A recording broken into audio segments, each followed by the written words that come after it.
Hey, this is Beyond Organic Wine. Welcome. I'm Adam Huss. Thank you for listening. This episode is a little bit philosophical because it's with one of the OGs of what you might call natural wine, but what he and I wouldn't refer to as natural wine. I think he would probably refer to it as wine of terroir. So that you're not reflecting your ego, you're reflecting the thing that the wine, the grapes bring from the earth. It's a thoughtful episode, and he has some really interesting approaches to do almost everything. He's been doing this for a long time, and the way that he has worked out various ways of doing things, like even harvesting. He harvests by feel, and I don't want to ruin it because I want you to listen, but you'll see what I mean. And there's so many other little nuggets. There are trees intermingled with his vines, and he's looking at how the trees are helping the vines. And maybe it's because of that, and maybe just the thoughtfulness of it. I'm reading a book that I wanted to recommend called The Island Within. I discovered this author, Richard Nelson, because of a biography about him that was very well written as well. And I should have that book name and author as well. But I'm reading Richard Nelson's the book, The Island Within. And he basically spent a whole bunch of time on an island up in the northwest of North America, the sort of Vancouver, north of Vancouver area, sort of southern Alaska, that part of the world, British Columbia. And he would take a boat over to this island, one of the islands that was not inhabited, and he would just camp out there and spend a lot of time there. And he was a really bright guy with a lot of thoughts about, he had spent a lot of time living with some indigenous people in the Arctic and learning from them.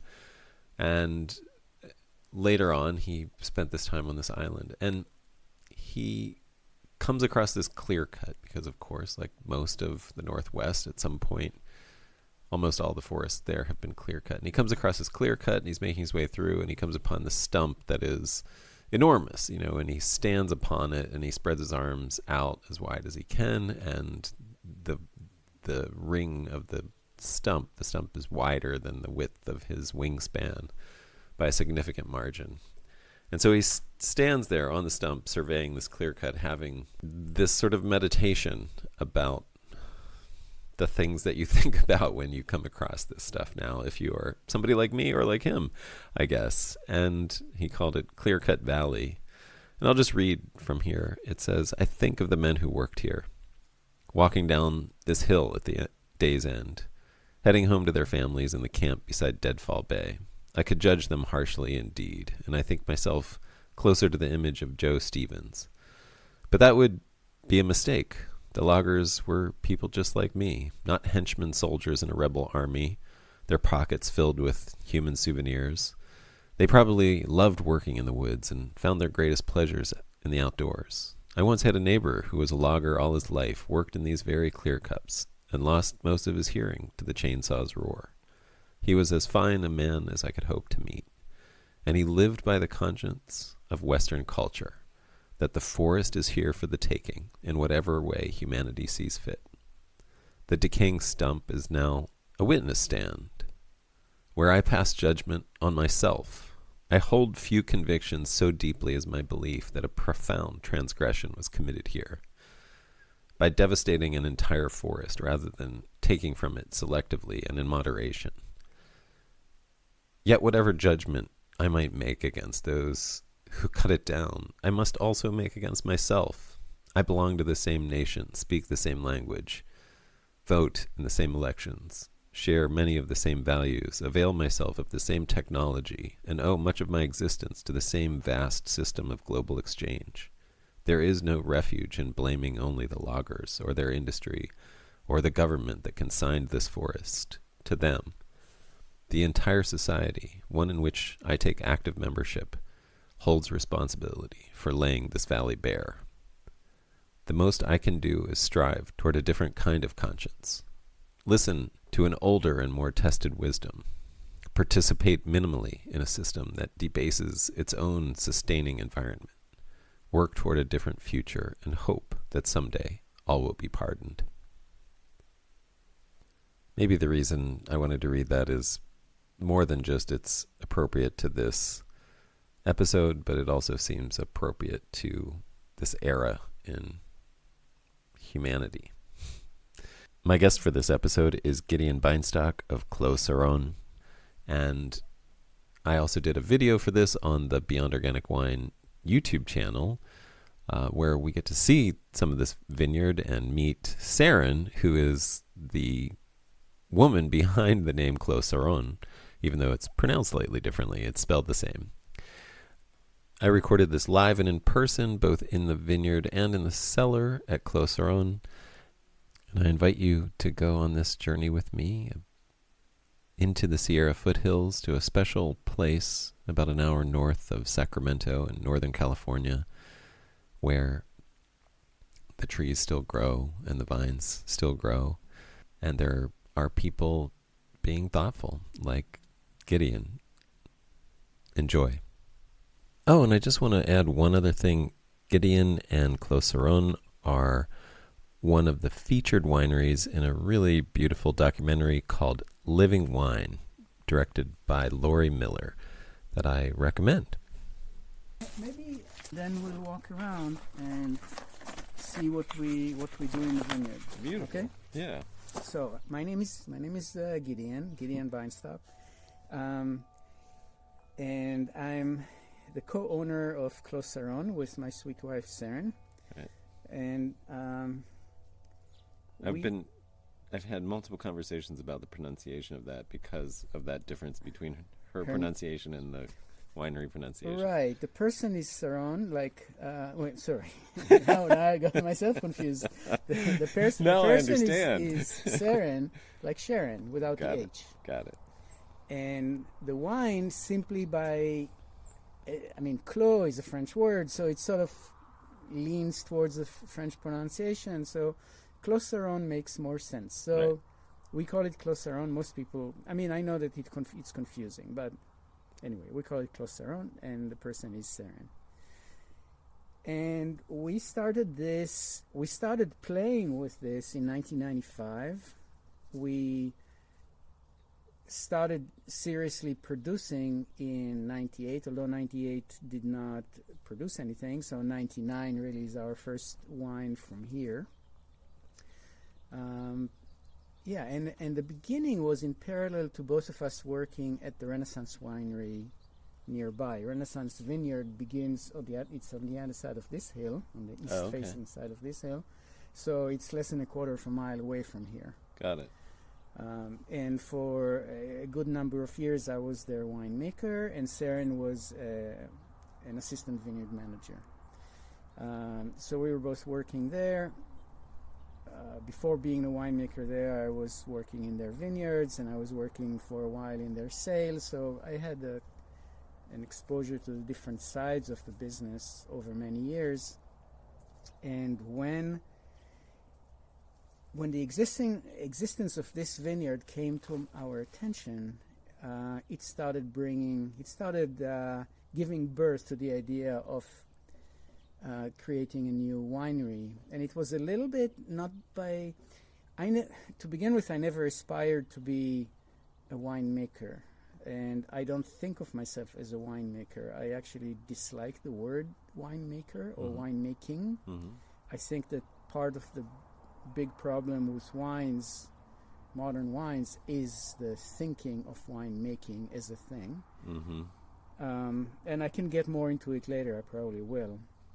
But anyway, I was just a passionate wine geek, and my passion was more and more increasingly focused on the expression of terroir, and different people relate to it in different ways. I'm not too pedantic, and in a way I don't care how you define terroir. My own working definition of terroir, or the part of terroir that I care about, is the relationship between the vineyard and the grape. And something that I often give as an example that is it makes it very simple to understand why this is so, is that usually people think of greatness in wine in terms of either the grape, I love Cabernet Sauvignon, Cabernet Sauvignon is the best wine, period, or a location. Romanée Conti is the best Pinot Noir in the world. Now, in my understanding and experience, it's neither nor and both, meaning the greatness in wine is a product of the absolute perfect marriage between a place and a specific grape or grapes. If you take Latour, you rip out the Cabernet, you replant with Pinot, you'll get a lousy Pinot. If you take La Tâche, rip out the Pinot, replant Cabernet, you'll get a lousy Cabernet. Very simple. It's not the place, it's not the grape, and yet it's both. And once I got this, and I got this fairly early because in terms of wine passion, I grew up in France. I'm not French. I'm part French by blood, but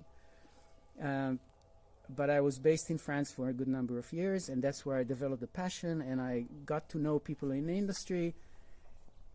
And what I sort of got from them indirectly, because nobody was talking like this back then, because that's what people were used to. That was like the ocean that the fish were swimming in. So they said, what ocean? Nobody was talking about terroir, really. But when you tasted with the same winemaker in Burgundy, in Meursault, or in Gévaudan-Chambertin, or in Bordeaux, you tasted year after year after year, what you got is the terroir expressions through multiple vintages. And what you saw is that the vintages change all over the place. One year is big, rich, one year is lean and acidic, one year is diluted, one year is concentrated, and on and on and on and on. Vintage. The one thing that never changed in the wine is the terroir. So, and also when you taste, especially in Burgundy, and you have the same whatever, I don't want to mention names because it's like name throwing. I mean, these are like demigods of winemaking that randomly, not randomly, but by good fortune, I was introduced to. And at that time, they were not demigods. They were just farmers. 10 years later, they were already, because of Parker influence, they became demigods. Right. And celebrities, and you can't even visit them. I mean, I Right. even hesitate when we were friends, but I would hesitate calling them because they were so busy and so assaulted by the world. Anyway, you taste with the same Meursault producer, and year after year, they don't give you taste, or at least back then, they would not open bottles for you. It was all from barrels. So you would go through the same 5 or 7 different plots and taste a barrel from Genévrière, a barrel from Perrier, a barrel from Charme, and it's the same wines every year. So you get them through vintages, and yet their inner relationship between those places never changes. And that sort of, I wasn't thinking about it, but I got it. And later, as I was exploring more and more and more wines in different countries, in different places, it became clear that some wines had it, and most wines do not. Or at least, I would say many wines have it, but as a focus, especially with modern winemaking and the Parker influence over the years, it became less and less and less the focus of the wine industry. And more something that either a producer was pursuing it on purpose, or because they were so ignorant that they were just doing it, and it was there because they were ignorant. Yeah. In a way, it can come through in both extremes. My experience, and I had by now, I have a pretty broad experience of farming grapes in not many, but let's say in many terroirs.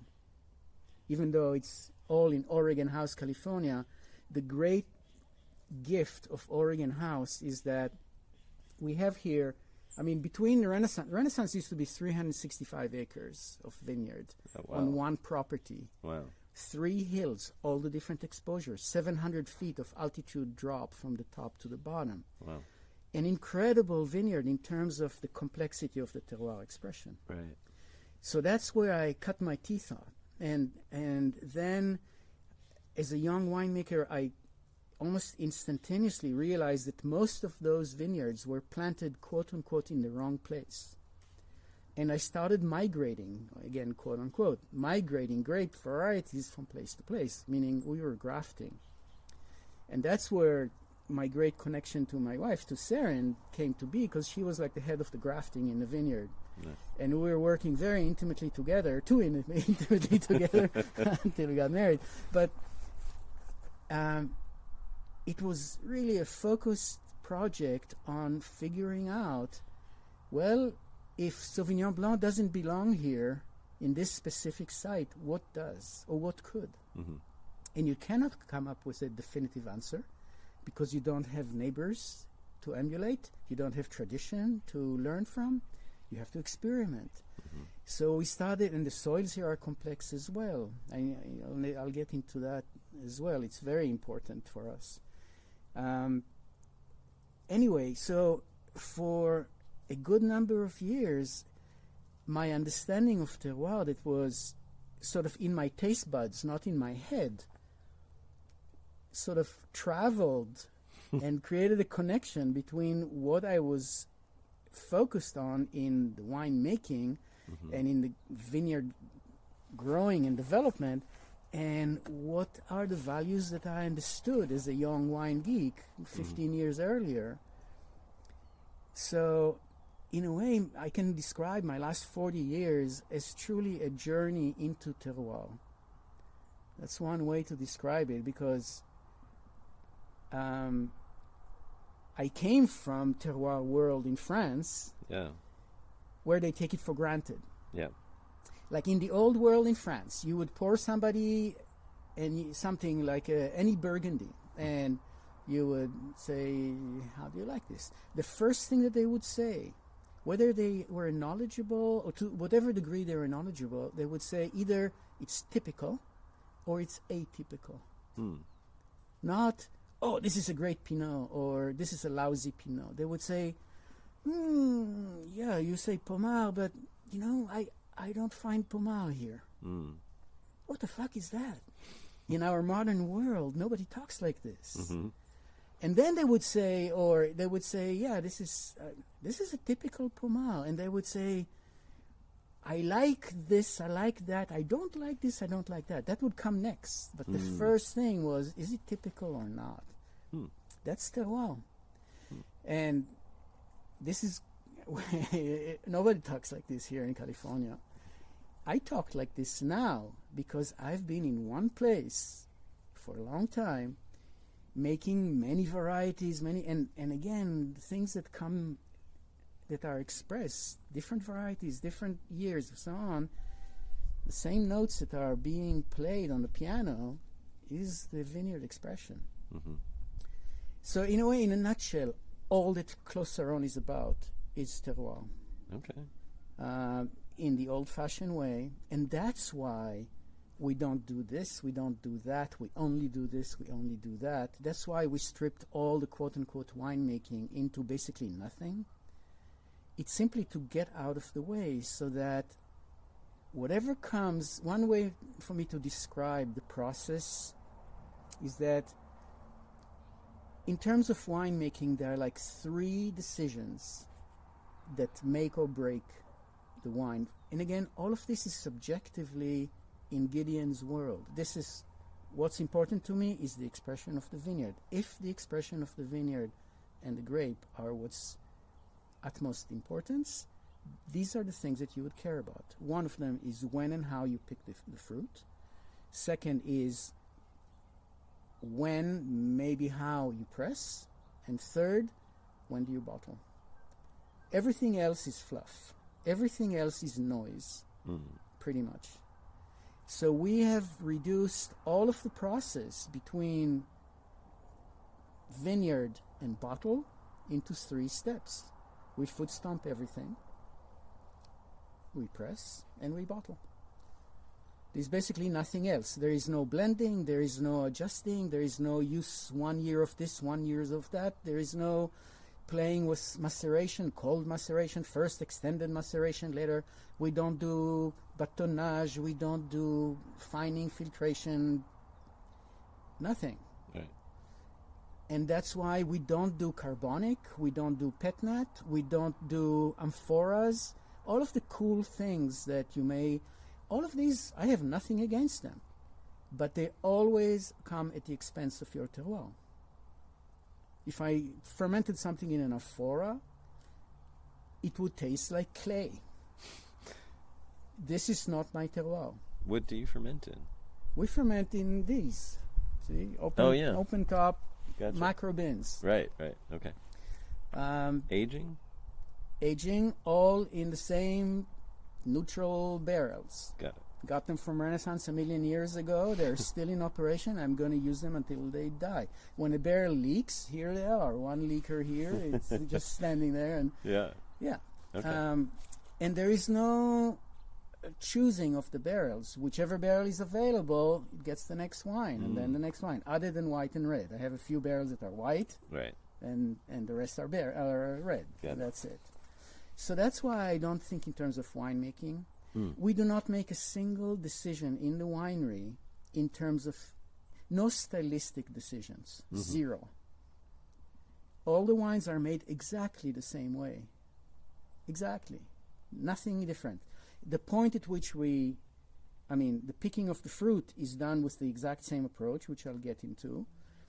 The pressing is done with the same. We are looking for a specific place in the evolution of the fermentation, and we press.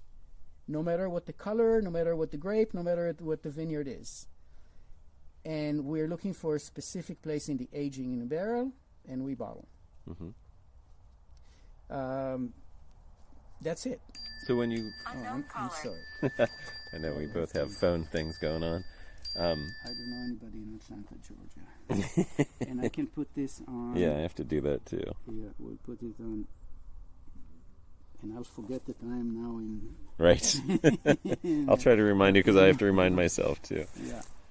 Yeah. So when you foot crush, you're doing whole cluster for everything then? Everything is whole cluster. Got it. And we foot crush to smithereens. We do it thoroughly so that there is zero carbonic. Right. Got it. So, and it's the same for all the grapes. Right. The only place where we are not quite as thorough with the foot crush, and you may say that this is stylistic or not, is for rosé. Because rosé, if you do foot crush until there's nothing there, it might already be red. Right. You will extract more color. Yeah. So with rosé, we minimize the foot crush and then we press. So that's... Yeah. And some of the rosé, in a way, we make two different types of rosé. Okay. There's one, the main rosé, Tickled Pink, is our main product that is rosé. That is like a red, meaning it's made for aging, and it's aged for between 1.5 and 2.5 years in barrel, and it ferments open top on the stems and the skins, not the reds, the whites. So it's white and red. Right. And the red is pressed onto the white, and then it's finished like any other wine. Lovely. And then it's released. We are now at the end of the 17 vintage, and we're actually in process of releasing it later and later and later and later. Lovely. I'd like to release this when it's about 10 or 12 years old. And so gradually we skip years between releases of the rosé to get it later and later to the market. Oh, wow. Nice. Because people don't have people would probably not do it. I don't want to talk in my Gideon way. So we age it for them and gradually release it later and later. Gotcha. Okay. So on this journey of terroir, where has it taken you? What have been some highlights along the way, discoveries? I see where you've arrived. Well, in a way, that's it. It's okay. The discovery was that from this perspective, and again, generally in the world of winemaking, and as I'm sure you know it, people have very strong opinions about what's right and what's wrong, what makes the best wine and what does not. And typically it's like the same thing, meaning I believe that this is the way to make the best wine, therefore I do this and this and this and that. And last year I did a little bit different, but next year I'm going to do a little bit. This is not my cup of tea. However, I have nothing against it. Meaning there are fantastic wines made by different methods. And to make this extreme, because I like to be extreme, I would say that Gallo's wines are fantastic. Mm-hmm. Why? Because they produce, I don't know what, I'll throw a number, 5 million cases a year. Right. And their wines are dependable, clean, reliable. They're good wines. Yeah. Do I drink them? No. Yeah. Why? Because they don't have any interest for me. I don't drink wine as a beverage. Right. So, but I have a lot of respect for them because what they do, I could never do this. They're amazing. Yeah. And then I respect the Burgundy producers that make their Grand Cru and all of this stuff, and they don't work the way that I do. They manipulate in whatever school of thought they do. They use manipulation and they use stylistic choices, and they make some amazing wines. No arguing with this. So I don't mind what people do. What rubs me the wrong way is boastfulness and ignorance. When you combine these two together, you get obnoxious fools that are making proclamations about things that they obviously don't understand. That I try to keep silent, but I don't always keep silent about. What are some things that you've kept or try to keep silent about? I'm curious. Like, what do you encounter? Well, in modern days, in the last, call it 15 years, in our sweet world of natural wines that you automatically put me into, or let's say most of the market automatically associates Clos Saron. Although we were selling wine for a good 10, 15 years before natural wine happened. Yeah. Which means where were we selling the wine? There were no natural wine bars. Right. We were selling in the top 100 list of restaurants in San Francisco. That's how we started selling. Right. Is by cold calling these restaurants and telling them what they were all giggling at is that we make Pinot Noir in the Sierra Foothills. And they all, well, yeah, okay. But that really, we started with our weakness because everybody knew, quote unquote, that you cannot be serious about making Pinot in the Sierra Foothills because it's the wrong climate, it's the wrong variety for the soil, everything is wrong about it. And yet I would tell them, listen, I cannot make any claims to greatness, but I can tell you that my wine is not a caricature. You may not like it, you may like it, but you're not going to laugh at it. And they got intrigued. And I was talking to sommeliers, and they got intrigued. They said, okay, why don't you come over, why not? And they started doing all the sales for me. Right. I mean, that's exactly how we did it. We didn't have any money. We were cult members, for goodness sake. We did not have any money. We started this with literally zero. Mm. We borrowed some from the FSA, which is some farm service agency, a government agency. Yeah. They gave us $350,000 to buy the land, to build a house, to build a winery, to buy all the equipment, to plant vineyards. Wow. So you can, for the whole thing, it's nothing. $350,000 is nothing. Right. Anyway, we did it. Yeah. We scavenged vineyard materials from Renaissance, and we reused the irrigation stuff, and everything was on the cheap. Everything was very flimsy. But anyway, so we certainly did not have any money for marketing. Yeah. So that's all I did. Cold calling on the phone, using Zagat Top 100 and the Chronicle Top 100. And we got into, by 8 years later, by the time of the Great Recession, we were in about 30 of the top 100 restaurants in San Francisco. And you know what it means.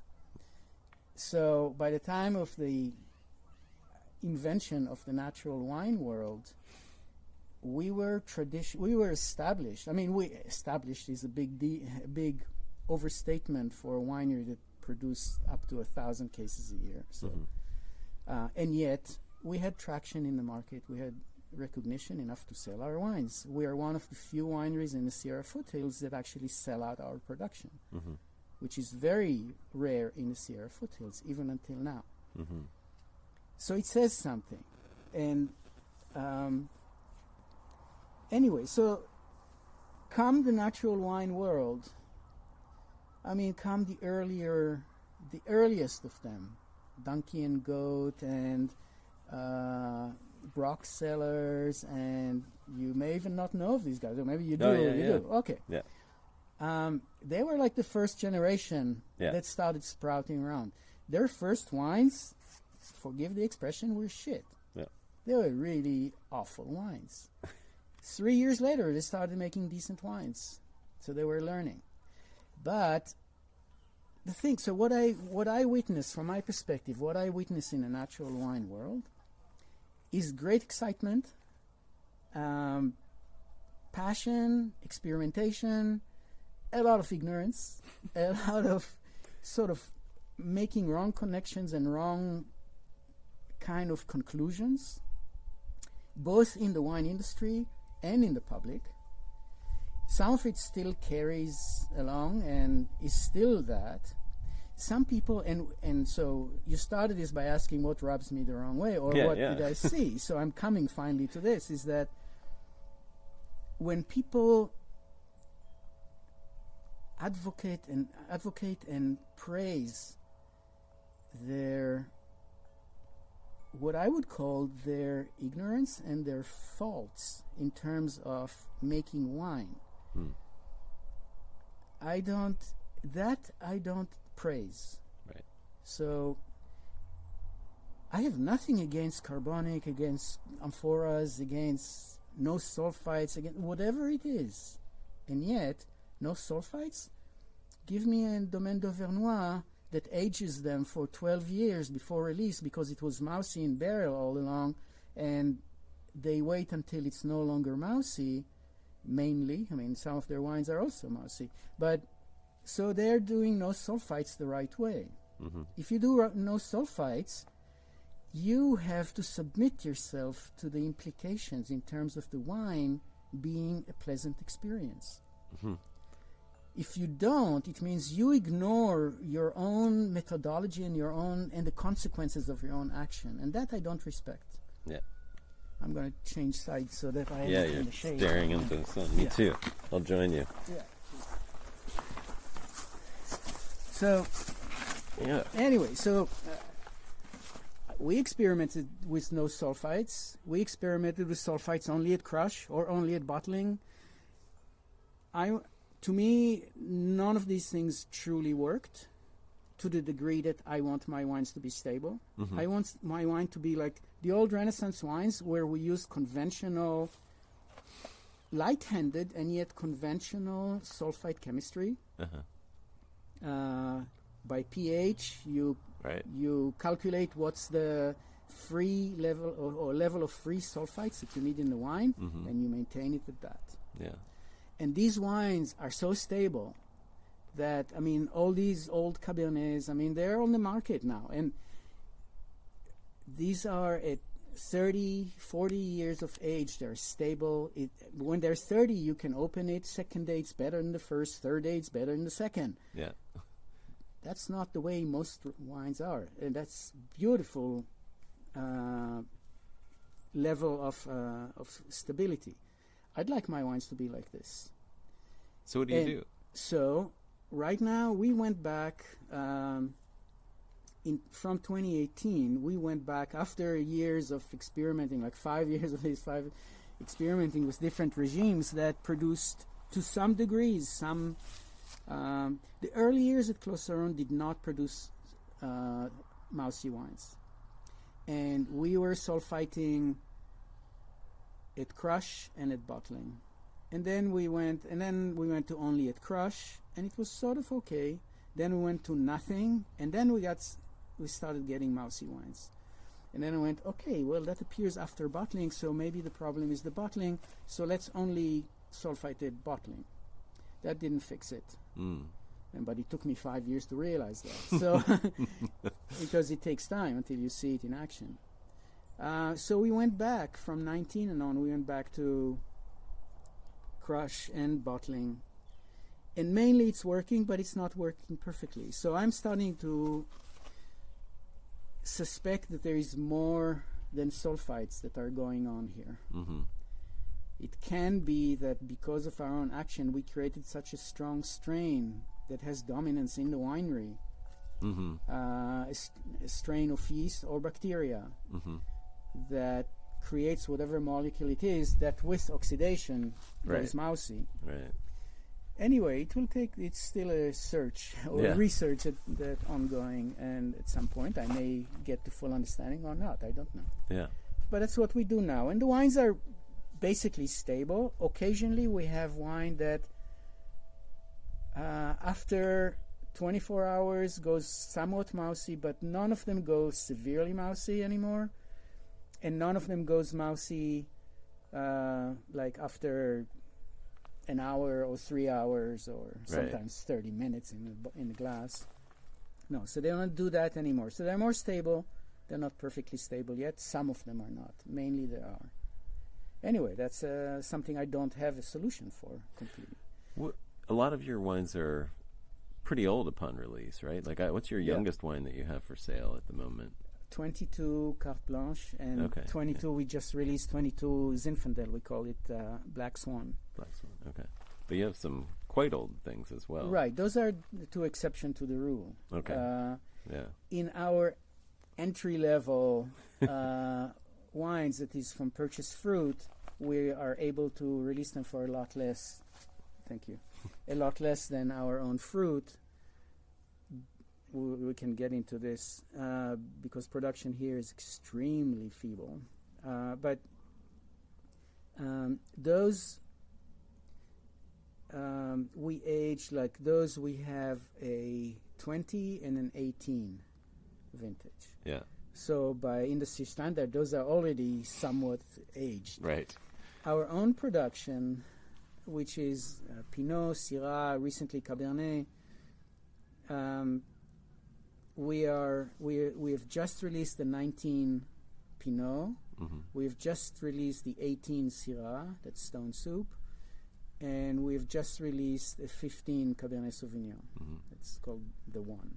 Yeah. And so we age them longer. As I mentioned earlier, our Tickled Pink, even though it's purchased fruit, we release later and later. We are about to release the 18 next year. We will be releasing the 18.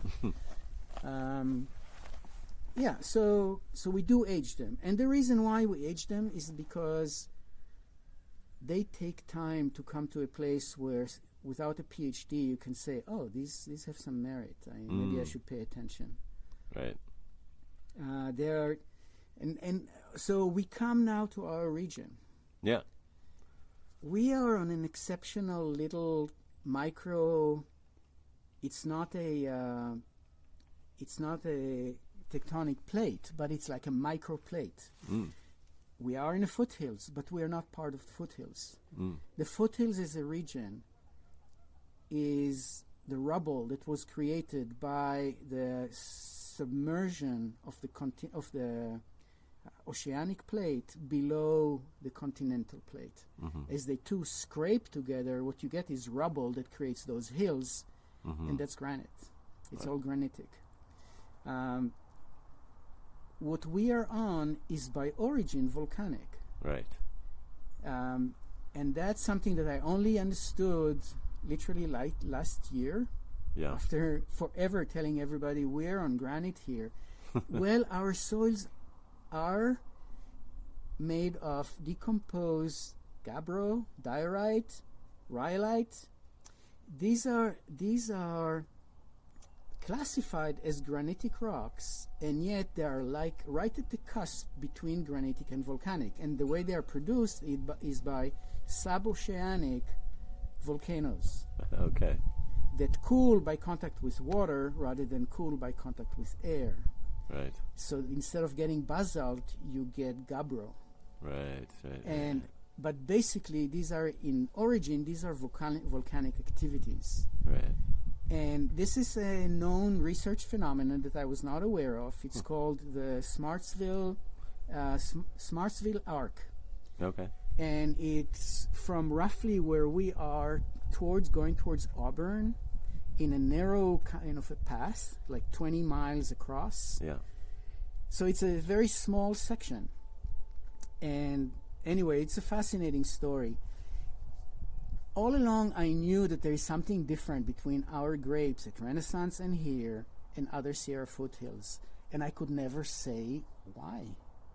What the hell is going on? Is it we don't do significantly different things? Maybe I do at Clos Saron, but at Renaissance there were like 3 generations of winemakers. I was the third, and all of our wines were dramatically different from the rest of the foothills. Mm-hmm. And we didn't know why. There was, to give you an example, in the 90s, when I was, I think, still an assistant winemaker at Renaissance, like in 92, 93, there was a postgraduate guy in Davis that was writing his PhD program on phenolic content in Cabernet Sauvignon in California. And he was going all across the state taking samples. Yeah. He took samples from us. Yeah. At the end, a few months later, he called us and he said, by the way, guys, you know what? I could never use your sample. Why? Because you know of the bell curve, the bell-shaped curve of statistical, whenever you do research in statistics, you get this bell-shaped curve. And you have to truncate it. Yeah. To only get meaningful what's within certain margins. We fell completely off. Right. He said there is no other Cabernet Sauvignon in California that I came across that has phenolics anywhere like what Renaissance gets. What the hell is that? Yeah. So anyway, that was just like one data point that I had stuck in my head, and only 1 year ago I went, I wonder if that's related. You're growing Cabernet Sauvignon on volcanic soil. Maybe that produces these crazy level of acidities and phenolics that we're dealing with all along. Anyway, all of this results in wines that are crawling at snail's pace. Like you make, from Renaissance fruit, you make Sauvignon Blanc and Semillon, and age them for a couple of years in barrel, and you bottle them, and 2 years later they still taste like barrel samples. They still taste like immature, and if you don't know how to taste them, you miss the point. You think these wines are just not very good. You wait another 3-5 years, you start going, wait a minute, there is something here. You wait another 10 years and you go, wow, that's right, that's nice. I mean, if you do a little research about the history of Renaissance in the market, early on, they were completely poo-pooed. I mean, the market completely trashed them, with very few exceptions. You had Steven Spurrier in Europe that said, this is brilliant. You had Matt Kramer in Spectator, who, I shouldn't say that because that's information I know personally, but not for publication, for your own ears. The only Cabernet-based wine that he drinks and he has in a cellar, and that's truth, I see it with my own eyes, I've seen it, is Renaissance Cabernet Sauvignon. Oh, period. wild. Wow. No Bordeaux, no California, nothing. That's only funny. Renaissance. That's funny. So that gives you, I mean, so there were some people that got it. But mainly the market just said, these are jokes. These are just bad wines. Spectator gave us reliably between 78 and 83 points. It's like garbage wines. Yeah, yeah. And now you look around at people's comments about the wines, the way they taste now. Like we've released a whole bunch. We've sold in the last 7-8 years. We sold pretty much all that was left at Renaissance under the Taken from Granite label. We just created a new brand, and we just flipped them. We just bought them, sold them, bought them, sold them, so that they all make it to the market before they die, because their corks are not disintegrating, but they are going dry, and the wine is in perfect shape. Right. And they're fantastic. And now the market says, hallelujah, great wines. But where were you 20 years ago when we were trying to sell them? Yeah. Anyway. Well, so, I mean, when I'm looking around, I mean, I can't see right here, but where I've seen cutaways or people digging, at least, I don't know about right here, but right below here, the soil looks like sort of rusty red, at least in the first foot. Although right here, no. Couple feet. No. No red clay right here in the home vineyard. Okay. You go to this is called Susie's Block, right across the road here. Watch out that you don't sort of crumble back. I mean, Oh, I on see the what you're chair. saying. Yeah. Yeah. Yeah, I lean back We too have far. like 2/3 of an acre of Pinot on the other side there. That's red clay. Okay. So it changes Oh. dramatically. Do you bottle them separately? Yes. Yeah, that would be fun. Right. So, and it's very different in expression, totally different. Is the red clay as age-worthy an expression? It's even more, Wow. probably. Yeah. Wow. It's rougher, more rustic when it's young. It's hard. Okay. And at least the first vintages, I mean, we planted that around 90, and not 90, 04 or so. So it's supposed to be mature by now. But Yeah. the way we farm and our soils here are so challenging. We make, I should say it at some point, but the yields that we get here, also at Renaissance. At Renaissance, at the peak of production, you were getting something like 2 to 2.5 tons per acre. Yeah, not a lot. That's not a lot.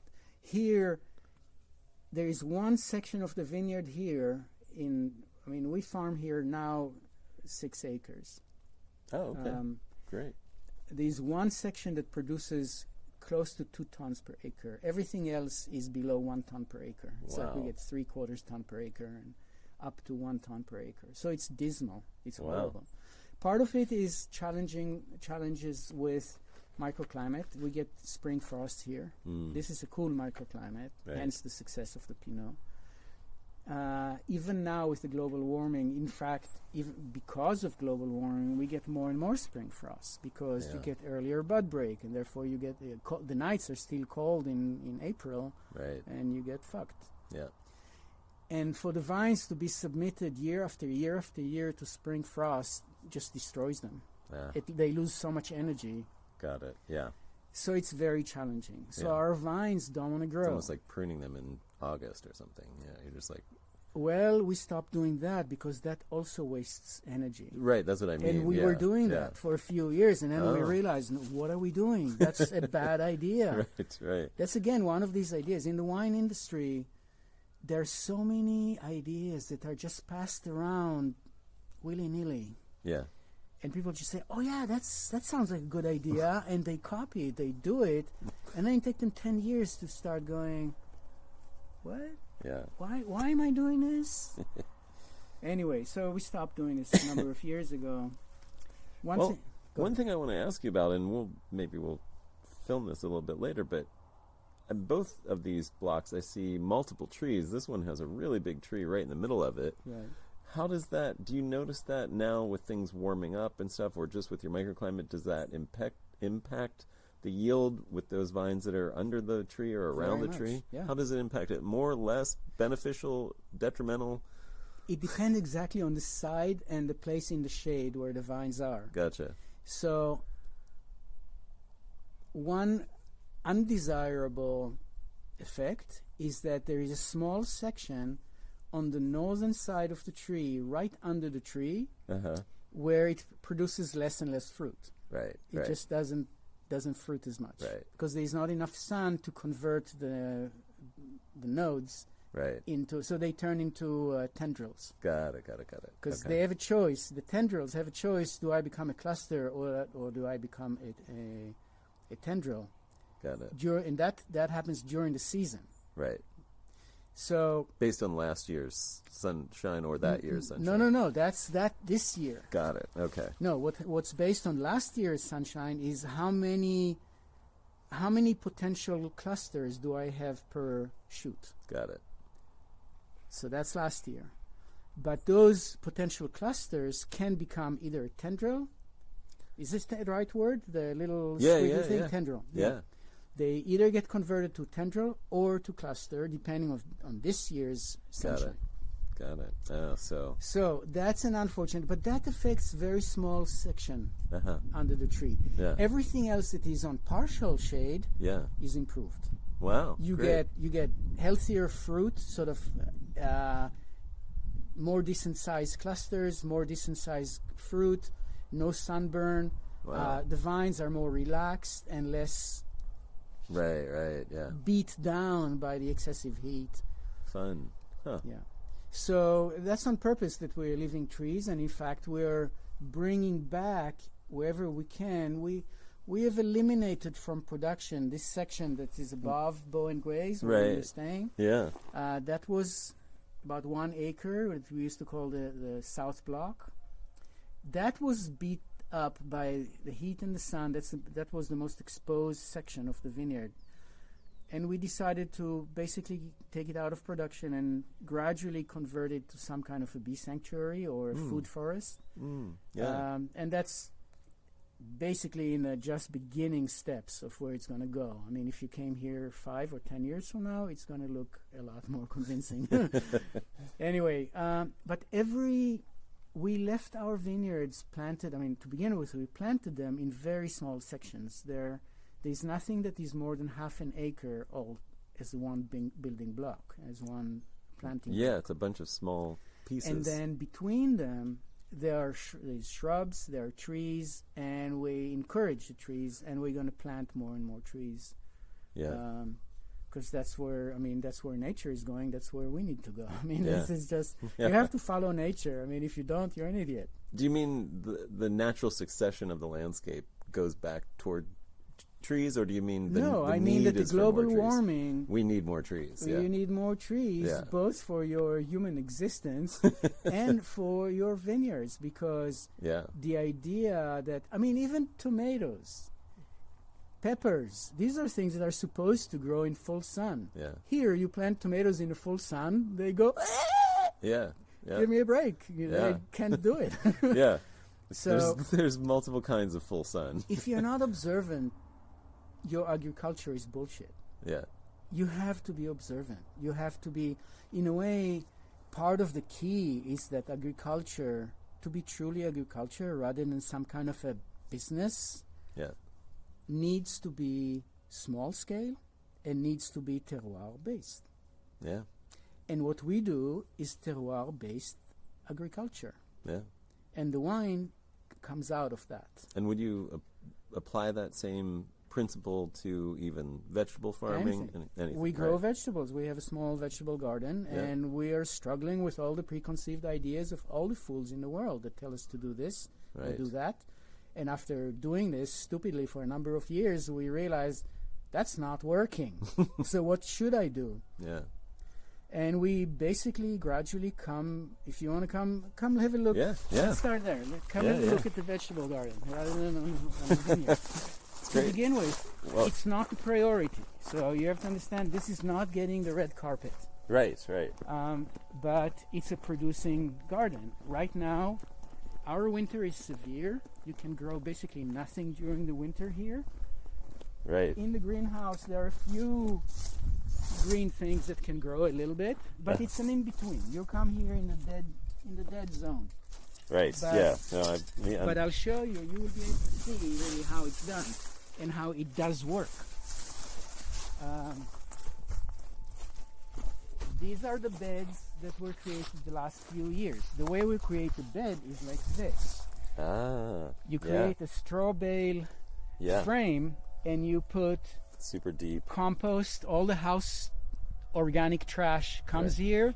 We have a rabbitry with rabbits. All of the rabbit poop, this is what this is. Gotcha. Rabbit poop, organic matter, and you keep piling it up. Then you plant in it. Ta-da! And it works. So here we had all kinds of things. Now they all come out. They broke down, right? And it's all. I mean, it just and looks you can like see soil. and this is partly. We can see all the seeds. That's winery. Oh, sure, Winery solids too. So it also comes here. And so bed after bed. This is last year's bed. And it looks awful. And yet, we planted it. And there are animal leftovers there because we grow sheep, or we used to, and we stopped. So we put the sheep things in there and whatever, and it decomposes. And it grows good vegetables. Oh, here's one that's, that's arugula. That is, I mean, the arugula have survived. Normally, arugula dies first thing in the first frost, which was like 4 months ago. This is still producing. Right now, it's my arugula finally stopping to producing. To produce. That's nice. Anyway, here we had peppers last year. So that's an older bed. Here we had tomatoes last year. And this works. Is this locust over here? These No, trees? these are oaks. Those are oaks. Those okay. are oaks, and we need to cut them down. And this is poison oak. Like there's a whole ocean of poison oak here. And Nice. this is some kind of a sage, I believe. Oh, that's interesting. Yeah. Wow, that's Giant, and it's perennial. It comes back. Huh. Yeah, I mean, when you started talking about being unable to grow tomatoes in full sun, I mean, it just sounds like polyculture is the way to go when you have multi-tier things, and some things create shade for the other things, Right. and yeah. This is nice. And so, well, how do you apply fertility and mildew management in your vineyards then? Mildew, that's the easy answer because we do spray elemental sulfur. Okay. But we typically spray we spray in a whole season between 2 and 4 times, which is basically nothing. Yeah. It's like a third of what's conventional or less. Yeah. Partly because we are planted in small separate blocks. Yeah. You get a lot less pressure. Yeah. So there is basically no mildew. Now I'm saying it with the caveat, last year we had mildew. Yeah. And it was a heavy mildew year, and I was not as cautious. I mean, I sprayed like 3 times early on, and then I thought, I'm done. And then like a month later, I saw in the shade. Yeah. I went there in a place where normally there is no mildew. And I saw it was too late by then. Then I saw mildew. It was in the grapes and so on. So last year, but even saying that, all in all, we had less than 1% mildew damage last year. Oh, wow. So it's still next to nothing. Wow. In a normal year, and I'm saying 20 out of 22 years, we have literally a handful of vines that we know get mildew. And I can show you this vine. It's like Yeah. and those get mildew almost every year. But it's nowhere else in the vineyard. Like this little corner right here, like in the section of 5 vines here, you would have 2. Like this one has mildew almost every year. This one you can actually tell. Yeah, there it is. See? Yeah. Right. Here it is, mildew. Yeah. So here you have mildew. And so this is it. And it's because of the proximity to the oak. So they're in the shade almost all year. Yeah. So you get some mildew here. Yeah. But because this is south, more or less. This is south. Got it. So they're right at the edge of that. Right. Yeah. And we can live with 2 vines that get mildew every year. Yeah. Now it's 3 vines, but right. But all in all, no mildew. And and again, it's because of everything. And here is an example of what I was saying, that we're leaving trees to come back. Yeah. We're going to let at least one of this little group of oaks, at least one of them is going to keep going to maturity. Great. Yeah. And we're gradually reforesting around here. Now, go ahead. You sounds like you were about to say here is another oak that is going to keep growing. Right there. These are fruit trees here. Okay. Here is another oak that is going to keep growing. It's a giant oak. This is. Well, it's this baby. one, I mean. Oh yeah, this is the label oak. That's what's on our label. Oh, okay, gotcha. But it's starting to get damaged. You see the limb up there broke. There are like 3 major limbs that just broke last year. It's very sad. Do you have big storms or? No, they broke. I think that it's just getting old. It's very old. Yeah, they have a lifespan. Yeah, it's longer than ours, but not infinite. Yeah, and that's why we want to let some of his kids grow up. Yeah. So here is one. Until a few years ago, we were cutting them every year. I mean, we don't use poisons, but we would cut them and fight them. Yeah. And now we decided, hey, no, let it grow. It's amazing that they can just grow. You have enough moisture, I guess. Oh, well, here, this is a path. Oh, sure enough. Yeah, okay. Yeah, and that's a valley oak, which typically does not grow around here, or at least not often. Right. And so, Yeah. Yeah, mostly we get like that big oak over there. That's a blue oak. Right. This may be a valley oak. I don't know, because it's so symmetrical. Yeah. Yep. So it may be a valley oak, but none of these are valley oaks. All of these are black oaks and blue oaks. Right. Yeah. Huh. What else is unique about the vineyard? Okay, what else is unique about the vineyard is, well, here we're in death zone. This is an area that is really doing very poorly. But let's get out of the death zone for a little bit. Yeah. And I'll show you something.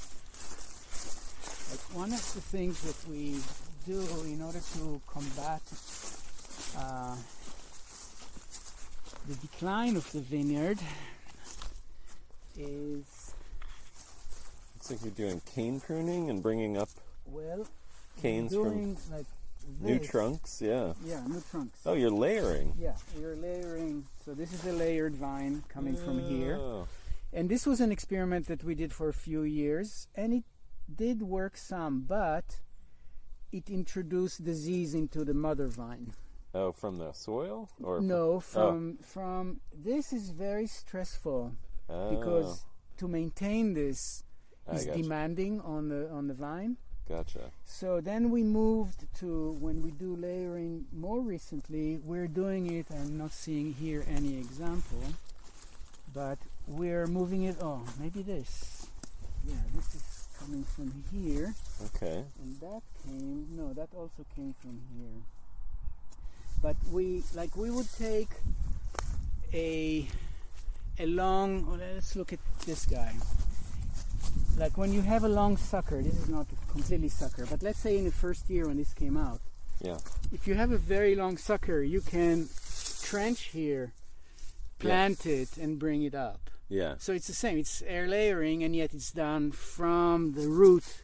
Got it. Right. Directly, and then it's less stressful on the vine. Okay. And a lot of our vineyards, we're doing this to the degree that we can, but it's not very visible. It's difficult to show you. And typically when we do this year I didn't do any, so there are no fresh ones.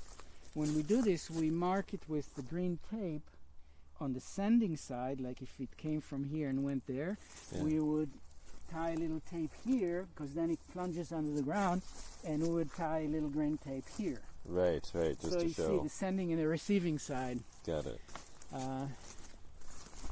Anyway, so that's something that is fairly unusual, and we're doing here. Here, all of these tie tapes and markings is because our history begins with this section. This is what we call the old block. Okay. And it's half an acre. Uh-huh. This was planted originally Cabernet Sauvignon. So what you see here, like this, is Cabernet Sauvignon coming back from the root. So these that are marked are Cabernet Sauvignon that are waiting to be regrafted. Gotcha. And yeah, like this is the Cabernet. Right. Big old This trunk. was the Cabernet. This is the graft right here. Right. This was the Cabernet trunk. Well, actually not this, but this. I don't have my bottle with me anymore. Yeah. Okay, now you go away. You're a good boy. Go away. So you can see here how the Cabernet was coming out through here, was grafted here, and this is Pinot. So we did that in 1995. Got it. This was planted in 1979. In 95, the guy who planted it sort of asked us if we wanted to take over his little vineyard, and we grafted it to Pinot. Saron grafted it. But with all the challenges from nature, a lot of the grafts gradually fail, and then we need to regraft them. They grow back from the Cabernet. So this is harvesting here is a little bit of a challenge, because when you're going around, you see different varieties, and you don't want to pick the Cabernet with the Pinot. Right. You have to know it pretty intimately to get it right. You can't just send people in there half-cocked. Right. Well, let me ask you a couple more deeper questions, or I don't know, I'll just throw them out there. But, I mean, you said small scale is kind of really the only way to do real agriculture. Is that a realistic thing to ask of all human society? I believe that it is, but sometimes, well, obviously it's not something that can happen. I'm not saying that it's practical from the point of view of what humanity can muster the will to do. Yeah, right. But that does not mean that the idea itself could not work. It's the same as work on global warming. I mean, there are ways that we could fix global warming. Right. We don't have the political will to do it. We don't have. Right. We are too busy fighting wars about whatever we want to fight about. Right, right. So it's impossible to do stuff like this. But I believe that in order to... you familiar with this series of books? I mean, it's written by a Chinese fellow, Liu Xiqing or Xi. I don't know how to pronounce his name at all. It's like the 3 body problems or the. Yeah. I read the 3 body problem, and then I just watched. I'd forgotten I'd read it, and Netflix actually produced a series of it, and I watched it, and I was like, you guys ripped off a book that I read. They're like, you mean the 3 body problem? I was like, oh, maybe. Yeah. Yeah, so partly in the whole series, things develop or don't develop by what humanity can stomach. Yeah. Right. And whenever there is a crisis, everything goes to shit because nobody can behave rationally. Right. And in a way, what I'm saying is the same. We are in crisis. We're not fully acknowledging it. We're certainly not owning it. And therefore, it's impossible to fix it. And yet, agriculture is one of the main engines that is destroying the environment. Right. And that should change. There would be a huge... Pacha, go away, sweetie. Go away. My senile friend. Go away. No, go away. The change would be difficult. Yeah. Horrible. Yeah. But right now we live in a reality where we overproduce food and we have famine simultaneously. Right. The food that is overproduced is junked, it's trashed. Right. It doesn't reach the hunger. Right. For when you live with nature, with animals, we have here a communal rabbitry. Yeah. When in nature, with all species, it's the same with yeast in wine. As long as there is food, there is reproduction. Yeah. If there is no food, reproduction goes down. We need to apply this for humanity. Yeah. We need to, need to. Yeah. That would work. Yeah, we can't do it. I'm not with the illusion that we can. Right. But if agriculture went back to small-scale real farms, there will be less food production, not by the extent that big corporations wanted to believe, and yet, there will be less availability of food. Reproduction would go down. The number of people on Earth would go down. We cannot sustain 8 billion people on Earth.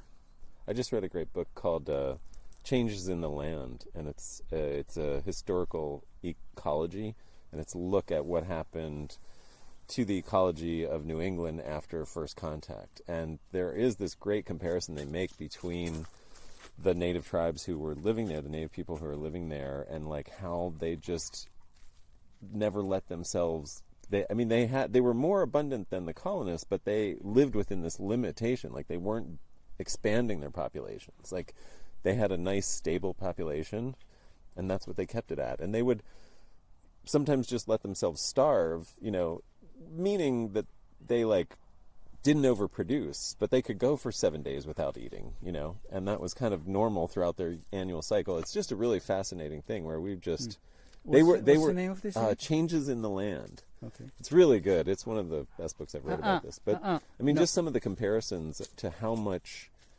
consumption was part of the settler culture, like just consumption of firewood, like these huge fires. They heated these houses very inefficiently in these huge stone fireplaces, and just like would burn through 5 cords of wood in a winter to heat this one small house, And then they would eat like the Indians were just like, how can you eat that much? Like you're eating like whole cows, like it's insane. What are you guys doing? But stuff like that, just the amount of consumption. Go away. It's just it would be extremely difficult for people now. Also, just like the lifestyles that we live are so consumptive. But. Right. So we're in agreement. I mean, I'm not fooling myself to think that this is practical, but this is sane. Yeah. And it means that it would hit everybody, or at least, but it wouldn't be the kind of disaster like a pandemic or something, because it means that. Anyway, because it would happen naturally. It would just be smaller families and less. Yeah, here's another question for you. It's maybe a little more personal, but I've heard you mention something as I was researching, what you do about dogma. I grew up in a very religious family, which I am now not religious. I left my religion at some point, had a big disillusionment moment. Studied it. Sort of thought my way clear of it, and have a similar thing about dogma. I'm very resistant to dogma because of that. And I know you've come out of like the Renaissance thing, which is, I don't know if you want to talk about that at all, but I'm curious how that has impacted who you are now with relation to wine or anything else. It's a big question. It's a big question, and I'm not sure if I can answer it in a very succinct way, meaning sort of without going into a huge amount of talk, but I would say that my overall attempt in at least the recent decades of my life has been to try to unify everything rather than diverse, and rather than create segmentations and boundaries, is to find simplicity, is to find ways that everything connects. I was a member of a spiritual cult for decades. I've left it because after 15 or so years, I started realizing that no, this is not my thing. But I don't think I regret having been a member, because I've learned a lot through that experience. I've learned a lot, and I gained some practices that work. And anyway, it's a mixed bag, and life is a mixed bag. But for me, doing the work that I do, which is I mainly work in the vineyard. That's where I spend my time, and there's no difference between this and spirituality. To me, it's one thing. I don't believe in the division of body and mind. I believe that your mind, your brain is part of your body, your mind is part of your existence. It's all one thing. It's different aspects of the same thing. So for me, I don't have my everyday work and my weekend relaxation things to entertain myself. I don't go to church, or I'm not a member of anything that gives me a spiritual dimension to my life. My life is spiritual to the degree that I can be spiritual. And my struggle with the problems of the vines and the soil, and being attentive to it, and trying to again examine what I do, and again, understand what's going on. This is spiritual. And as I do this, I learn to be focused. I learn to focus my thought. I learn to contain my emotions, because there are times when I'm faced on a fairly regular basis, I'm faced with disasters here that tear me up emotionally. And how do you find stability and balance when your life is about that? That's spirituality. Mm-hmm. So there is no difference. I'm trying to have everything the same. And in a way that ties into the simplicity of what we do in a winery. The only place where it's very complicated, and yet it's simple in principle, is the vineyard. Because the vineyard keeps running away from us because the environment keeps changing. The trees here change. You can see dying ponderosas. I mean, I'm sure you have noticed them. There are a couple of them over there. They're right here. You don't see them. Trees are dying everywhere, and our madrones are dying. Ponderosas are dying. Things are migrating uphill or coming here from below. There are new birds, like there are blackbirds here by the gazillions. And 10 years ago, there was not a single blackbird here. There are insects. I'm being bit during this winter that I'm working in the vineyard. Something is stinging me like crazy, especially in my warm parts. And I don't feel stung. I don't feel anything crawling on me. And yet there are some insects here that were never here before. It never happened to me before. And this year it's consistent. Like every few days I get new itches. Anyway. I just saw a mosquito on you, and it was like 36 last night. I mean, they're somehow surviving these cold so nights. they're changing their behaviors. Yeah. There are new species that come up here. There are species that are moving away from here. In terms of all kinds of weeds and, plants that spread over and take over. There are all kinds of thistles that were never here before. You would see one. They're now forming carpets, and they're coming in and invasive. And they're not all invasive. There's star thistle that is invasive, and we are fighting to keep our property completely clean of it. They're none. But it comes with gravel, it comes wherever, and then we need to take it off.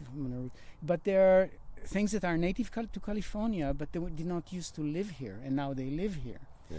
So all of these things indicate the degree to which nature changes around us. Yeah. And as farmers, you need to constantly adapt yourself. And it's not a brain process. It's not thinking.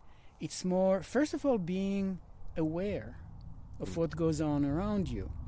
Well, awareness is a spiritual practice, but it's practical. It's not just spiritual. Right. There's no difference between spiritual and practical. Yeah. So again, it comes to the same thing. And,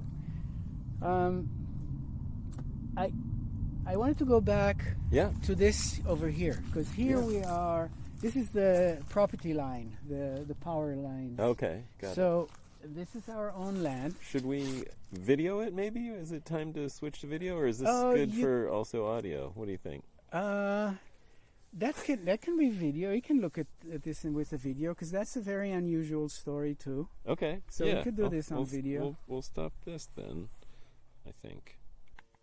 All right, and we're now in the cellar too. There'll be different acoustics. Right.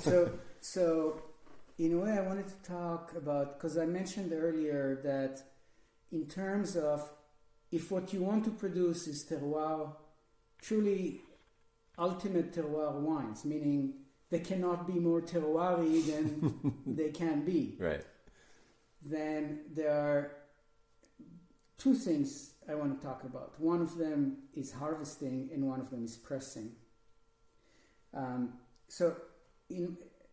Just to explain the attitude, from my perspective, when the grapes come to the winery door, what these grapes represent is 100% of the potential of expression. From that moment until bottling, they only lose. The question is how much they lose. And now that's a very specific perspective, because that's not the perspective of modern winemaking. Right. In fact, it's the reverse. Because modern winemaking would say, when they arrive to the winery door, they represent the raw material, that you're taking from that point and you're developing, enhancing, élevage, accentuating, right? Like, élevage, right, like, and you're building it into the glorious finished product. right. For me, the finished product can only be inferior to what was in those grapes. And if what you do is perfect, it will be close to 100% of the potential. Okay. And why is it inferior? Because if you think of the French-based analysis of wine aromas into primary, secondary, and tertiary, in the United States, this is used a little bit sort of willy-nilly and loosely, because everybody puts their own meaning into it. In the French tradition, it's very definite. Primary aroma are that moment, winery door, meaning everything that comes from the vineyard creates primary aromas in the wine. That's it. Secondary aromas is from the winery door until bottling. Everything that happens in the winery, fermentation, aging, crush, the methods that you are fermenting, the amphora, the carbonics, all of these secondary aromas. Everything from the cork and on, tertiary aroma. So that's bottle aging. Got it. When you think about it this way, it's very precise. Yeah. And it actually allows you to analyze wine or to read wine like a book. Yeah. Everything you read in the wine can directly lead you to why is it that way? Where was it created? Is it essential or is it makeup? And so forth. So it helps you analyze and understand wine. Yeah. Anyway, so from one perspective, Clos Saron wines are about primary and tertiary aromas. And to the degree possible, we try to reduce and eliminate secondary aroma in the wine. Now, of course, it's impossible because fermentations put a stamp on the wine. That's secondary aroma. So, but we don't want to add to it by adding, say, amphora or new oak or carbonic. Okay. Because this would just add more layers that did not come from the vineyard. Right. So, and they can be very beautiful, they can be charming, they can be captivating, but they will not be expression of the vineyard and the grape. Okay. So, back to harvesting. How do we harvest? We harvest all of our fruit and as much as of the purchased fruit as possible by consecutive passage. Okay. And we don't analyze sugars. We don't do all of what you're told to do in terms of look at the color of the stems, look at the color of the seeds, taste the seeds, see if they're nutty or if they're bitter. Do this, do that. Right. We don't do that. Why not? Because these things don't indicate the moment of ripeness. What they indicate is that the grapes are ripe or beyond, meaning it's a very dull sword. Right. So we harvest the way that you would pick a ripe versus an unripe avocado in the market. How do you do that? Yeah. You get to know that feel. You touch. Yeah. You touch and your fingers tell you this is a ripe avocado, this is an unripe avocado. Grapes are identical to that. So we stand in front of a vine and we touch every cluster. Okay. And your fingers tell you this must be ripe. And then you look at it. If it's perfectly black, you pick. If not, you come back 3, 4, 5 days later and you do it again. Okay. So every time we pick, we pass through the whole vineyard and pick every cluster that is ready to be picked. Based on that feel. Based on feel. So on the same vine, you're going to leave some and We're pick some. leave most. Yeah. First pick, you leave most. You only find a few grapes. Right. A few clusters that are ripe. Now, we've been doing this for many, many years. And again, this is a form of some kind of a crazy lunatic amount of labor that goes into it. Right. And yet, what it ensures is that the wine, 100% of the wine, the body of the wine, is perfectly ripe. Okay. It's not underripe and it's not overripe. And by ensuring that, what you get is not higher quality. So how are you doing this? because what you get is a more focused and clearer expression of the soil and the grape. And how can I prove this? Is if you think of the whole development from green fruit that you cannot tell what color of the grapes are, until fully shriveled nothingness that you cannot tell what color the fruit is. Right. You start moving from this side, and at first you say, oh, this is red. No, this is white.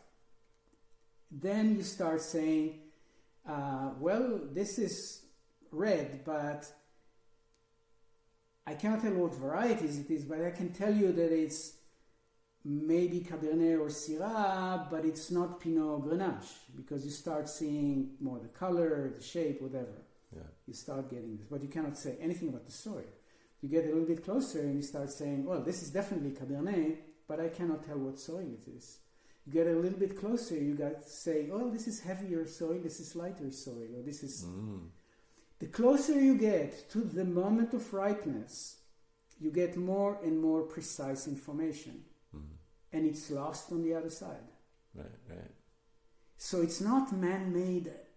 It's not a man-made philosophical or stylistic choice. What is the moment of ripeness? Or what is the moment at which you get the most information? Yeah. Hence the 100% potential. Right. It's like nature does it. There is one moment that the mother vine says to this specific cluster, bye-bye, you're not mine anymore, and it disconnects itself from it, and the grapes start losing humidity and start softening. Now, in California, and maybe this has to do with farming, and I'm sure it has to do with location, but a lot of times it doesn't seem like grapes ripen in a balanced way. So you might get to that. I don't know how you... Can you do that reliably and then not have a wine with way too much, like way too little sugar, way too little acid or way too much acid? Like, I never check acidity or pH ever. Right. Our wines, you can say whatever you want about our wines, they're always 100% perfectly balanced. Okay. And we don't do anything to correct anything. Right. Okay. That when you pick like this, nature does it for you, for goodness sake. That's part of the folly of the wine industry. Is you leave grapes too long. I guess what I'm saying is, do you think you need to correct it? Is it possible for you to do that because of where you are? Possibly, you think you could do this anywhere? I did it Lodi when we were buying fruit in Lodi. Okay. I do it in Nevada County when we pick fruit there on different soils, different altitude, different grapes. It works. So, nature.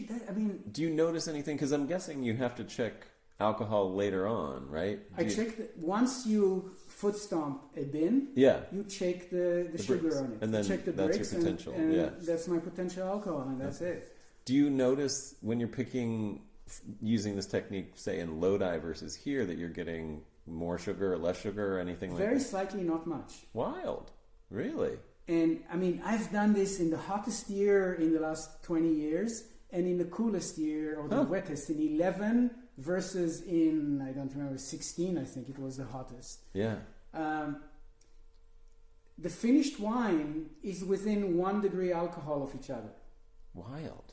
It is. Yeah. And every year there is almost like a theme, whether we pick here or we pick Cabernet in Nevada County, you get... First pass, you get, some year it's 20.8.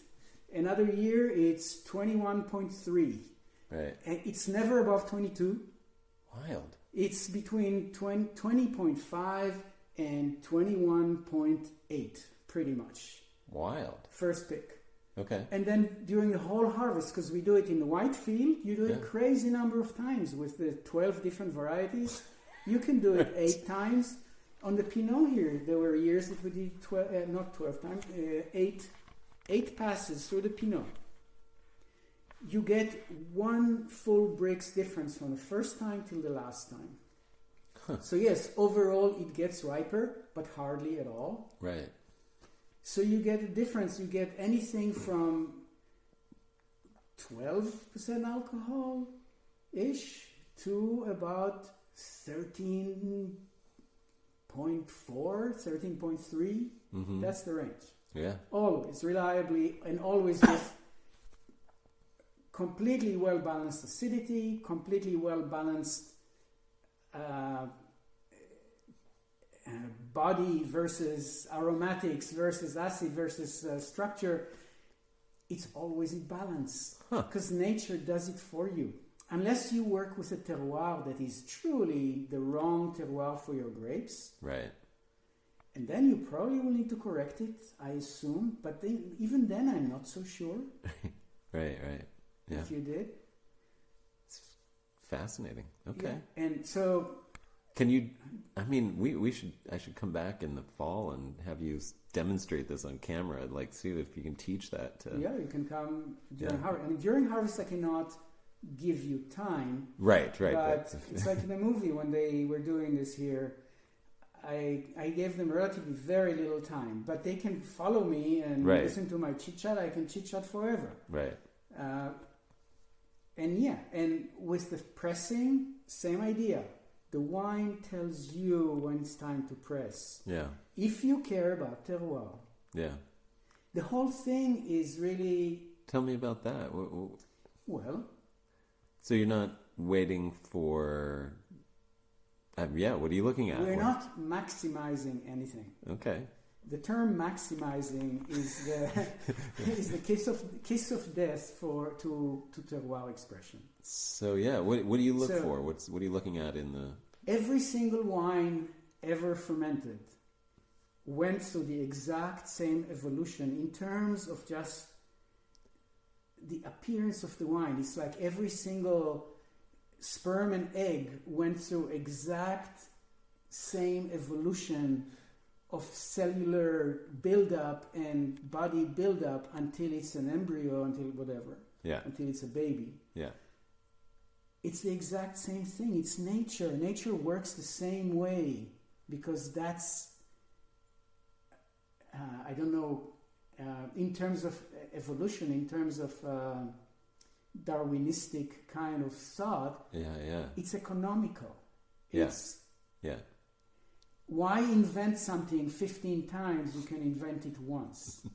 So it's reused. Yeah. It's the same principles being expressed. So every wine begins its way by being grape juice. What is grape juice? It's water, acid, sugar. Yeah. Zero aroma in terms of wine aroma. Zero aroma, zero flavor in terms of wine flavor. And just fresh from you taste it from your stomped fruit. Yeah. From day one, past that, it starts changing. Mm-hmm. So you taste it like we have interns here every year. People come to learn here.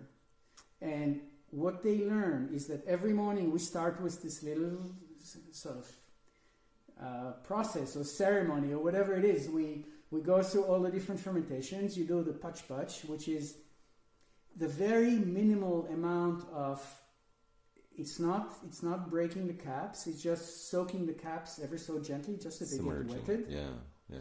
And you take a sample and you taste it. And you, as my intern, are supposed to tell me, will you press it today or not? So, of course, year one, there are people who come with some experience, so they have ideas from day one. But typically, somebody comes and says, I have no clue. Probably not, but I don't know why not. Right. So, anyway, you start observing, you taste it day by day, one time a day, and you start... So you can think of this grape juice as like a lake, just water, because it's water. Uh-huh. Or an ocean. You're swimming in the ocean and all you see is just a flat ocean line. At some point, like day 3, day 4, you start seeing something popping in some place, a little bit of texture, a little bit of bitterness, a little bit of something, aroma, a little bit of flavor that was not there before. those are, think of like islands that start popping out. They don't relate to each other. They don't form a wine. They just start floating from the ocean of water. But gradually there are more and more of them, and they take more space on your palate, right? And you start having like some bitterness, you start having some texture, start having some astringency, starting here and starting to move back. All of these things move and keep changing. There is one day that you taste it, and instead of having an ocean with little islands, you see a continent. Somehow it's not a finished wine by any stretch of the imagination, but it all is meaningful in relation to each other. That's the moment of birth of wine. And you press. And it doesn't matter what color, it doesn't mean if it's meant to age for 15 years or 50 years, it's the same. And at that moment, whatever is there is in balance to everything else. It doesn't appear so, because everything is raw, like the tannins are more astringent than they will become. The bitterness may be more pronounced than it will become, especially you taste rosé and it's very bitter first thing. And on and on. Relax. Everything is in balance. So you press, you put it in whatever old barrels. Now, if you do the story that we did, like with the white field, because you first pass, you got 200 pounds of fruit, you stomped it, it starts, after X number of days, it starts fermenting. Let's say by then you taste and it's time to press. So you press. You get the second batch a day later, or maybe on the same day. You get the second batch. If the first batch is already, fermentation has peaked in terms of either the actual fermentation process, in terms of like the cap really pushing, or in terms of its readiness for pressing, you will not add the second batch into the first. Right. Because basically we're co-fermenting everything. We don't do winery blends. Right. Okay. Everything is co-fermented. And it's essential. It's very important. So you would start batch number 2. Got it. And you taste batch number 2 same way that you tasted batch number 1. And when it's ready to be pressed, you press it into batch number 1. But you might be adding to batch number 2 until it reaches press point. So it may be batch number 2 plus 3. Right. But when the day comes, whenever you taste the batch, you ignore all the variables, such as it's number 3 in terms of there are already 2 in the barrel, or there are 3 comprised, consolidated into 1. Yeah. Doesn't matter. You taste it as if it's the first time you taste this wine, in terms of its evolution, just in relation to pressing. So what is that again? What can you describe it in using different words, what you're looking for at that moment of pressing? It's a certain kind of integration, and yet this integration is not the eventual integration that will bring it to become a harmonious entity. Right. You're not looking for harmony. You're looking for, it's as if all the elements of the wine were born, are manifest. Got it. You're looking for the elements of wine to all manifest. Got it. Once they're there, they're there. And you, at this point, if you do not press, that's a stylistic decision. Right. Because you want the tannins to become more pronounced, or you want them with extended maceration. You want them to get more polymerized. Right. It's all stylistic stuff. Right. You're making wine. I don't want me to be in the bottle. I want my grapes to be in the bottle. Got it. So that's why the moment you get all the array of what the wine has, the grapes have in terms of wine, you press it because it's there. Okay. And as it is, it's the perfect image of the terroir. Okay. Everything else will be your idea of that right. of that thing. In terms of where does that usually happen in terms of the yeast activity for you? But you're not even looking at that. You don't care about that. No. I mean, is there a trend in what you observe over time? It depends on the vineyard, the variety, the year. Because some years when it's cooler outside, generally microorganisms are happier. So fermentation can happen faster. Right.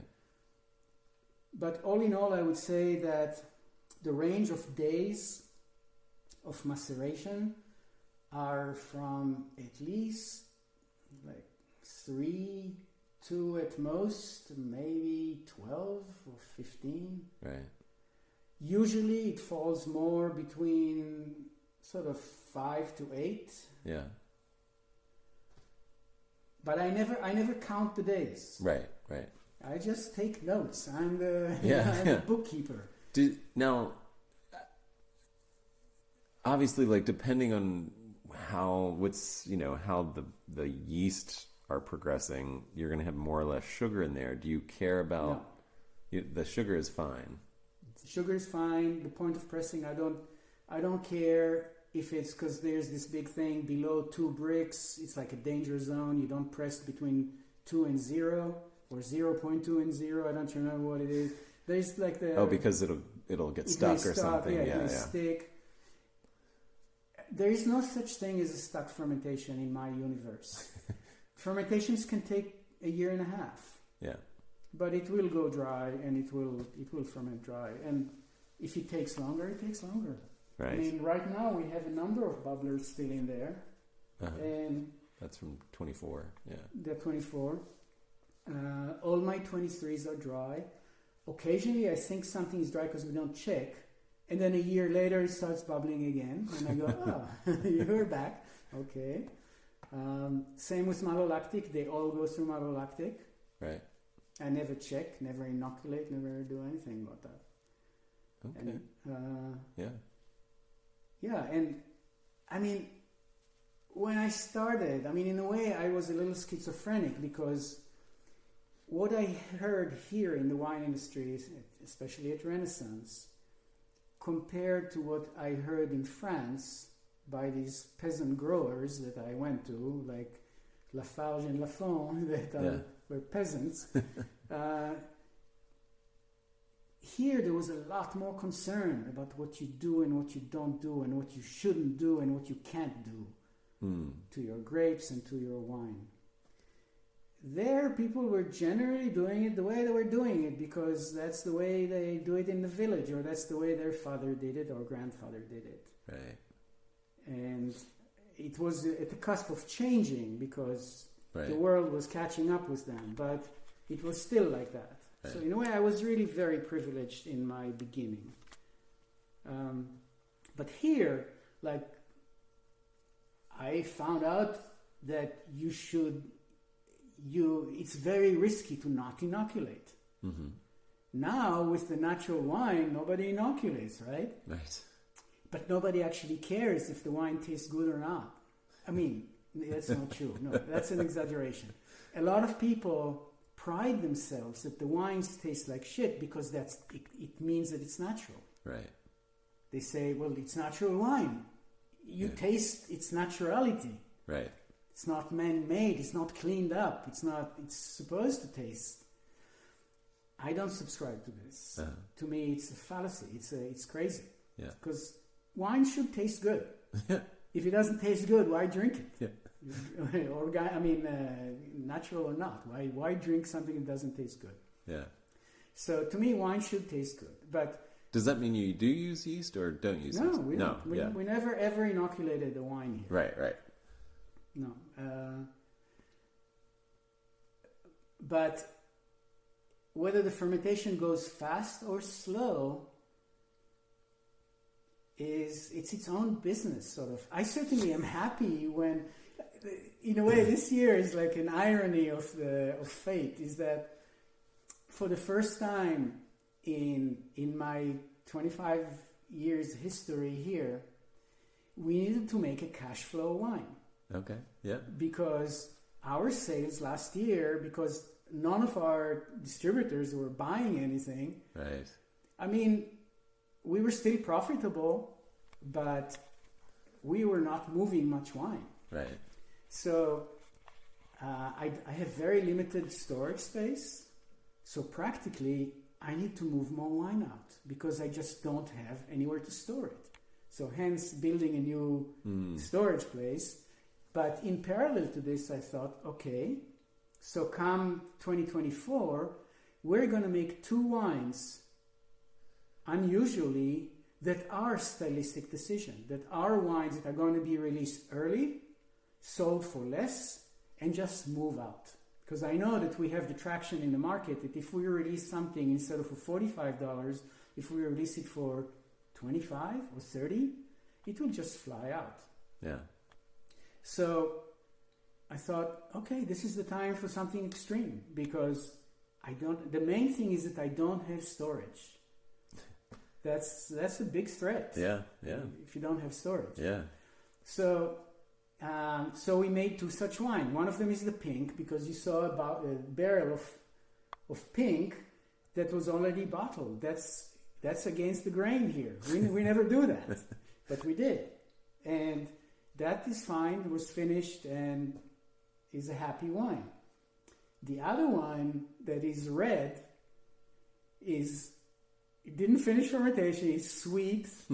It's probably going through malolactic, so it tastes foul. It tastes really nasty. This is my cash flow wine. So it's a joke. I'm not going to release it in the spring. Right. But it's just a joke on me. Right. That's great. Yeah. I've been having this conversation with a couple other people in wine about like essentially the definition of wine, the soul of wine. Terroir for you is a big part of that. Do you see non-vintage wines in your world that way? Like, can a non-vintage wine express what you're trying to express? It can. It is a compromise. Okay. In our very, very beginning, we made 1 non-vintage wine. Simply because of logistics. We did not have our own vineyards other than the Pinot here. It's before we farmed at Renaissance. So I had to either buy wine or grapes.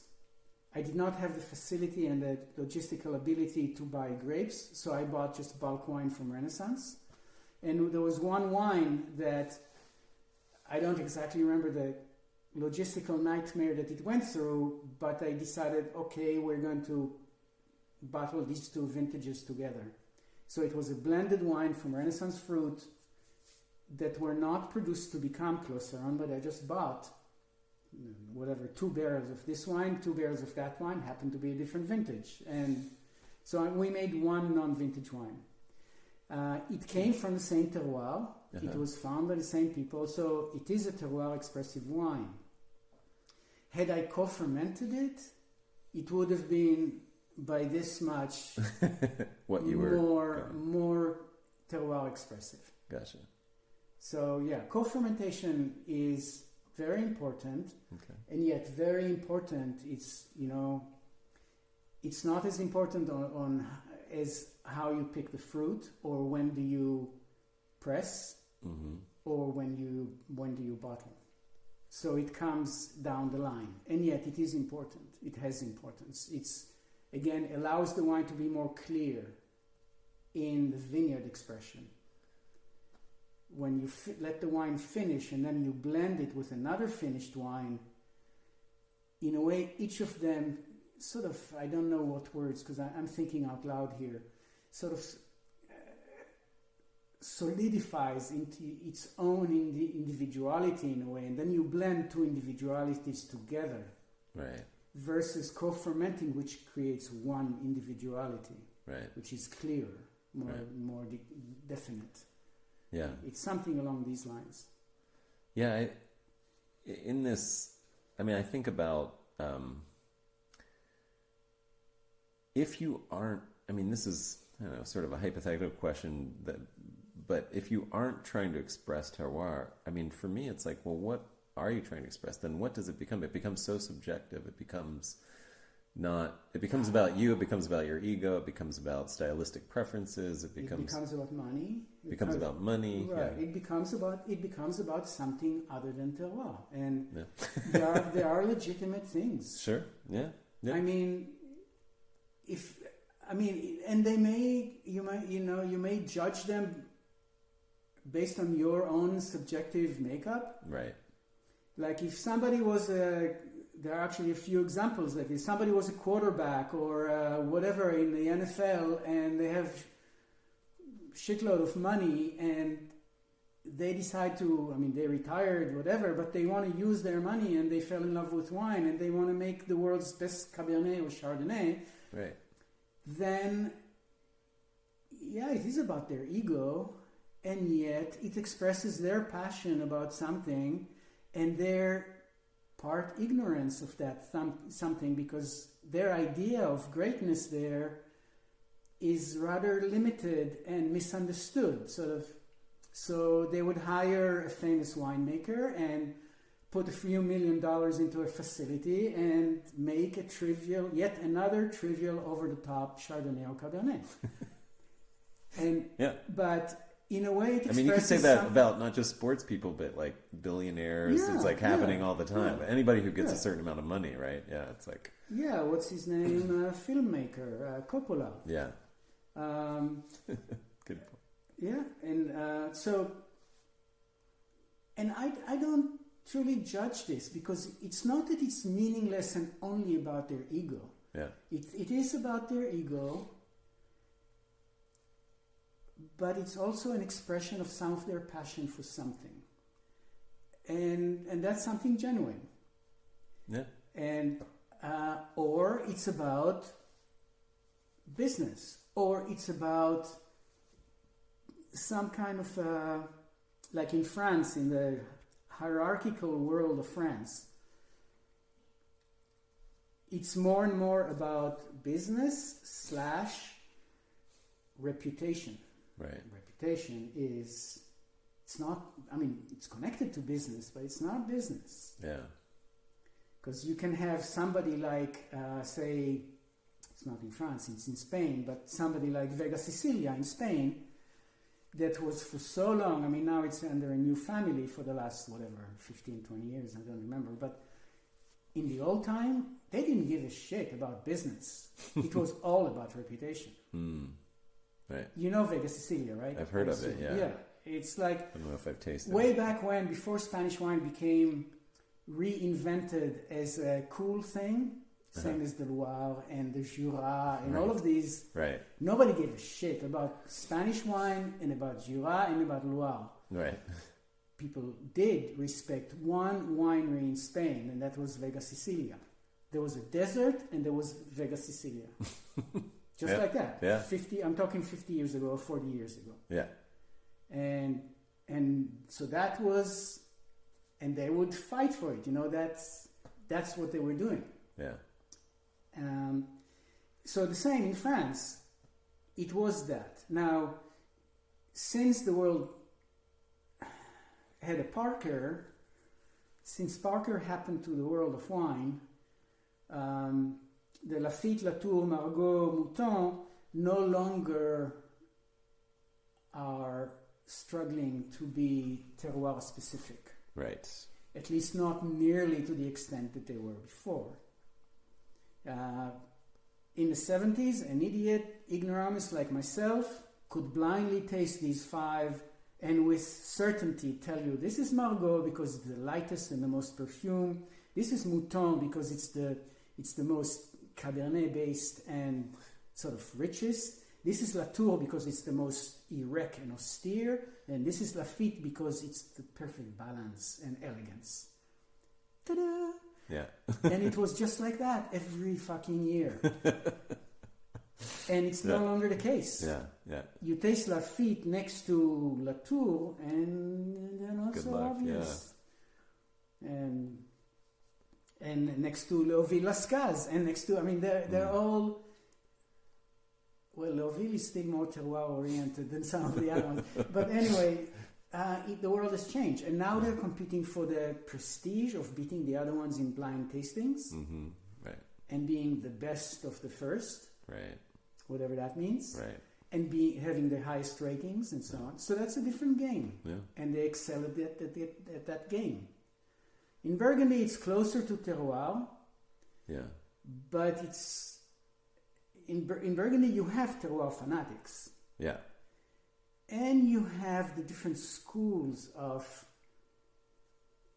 what is a great expression of Charlemagne Right. versus what is the greatest expression of Montrachet, and so they embed stylistic choices into their interpretation of terroir, but they're closer to terroir than Bordeaux. Right. Okay. And in California, there's very little terroir. Right. There was terroir in the 70s. If you get to taste some of the great wines that were produced here in the 70s, they are terroir bombshells. They are like Nice. amazing. Nice. And then in the 80s, they got Bordeaux into their heads Yeah. and lost their way. And it became about competition and about status. And then there was the 90s with Parker whatever, and yeah. Parker, and the 2000s were about the Big. big, Yeah. yucky It's stuff. bigger. Partly because of Parker's And it keeps repercussions. moving. And that, apparently yeah. there are new generations and people are trying and so on. Yeah. And there are some terroir wines everywhere, Yeah. but not many. Yeah. But this thing about the picking of the fruit is essential. Yeah. It's the most important thing. That's really interesting. I love that. Well, all right. All right. Thanks so much for listening, and a big thanks to Gideon for his time and tour of his winery. And if you want to get in touch, the best way to get in touch with me directly is connect@organicwinepodcast.com. The website for this podcast is beyondorganicwine.com, and you'll find lots of ways you can support there as well. Thank you so much.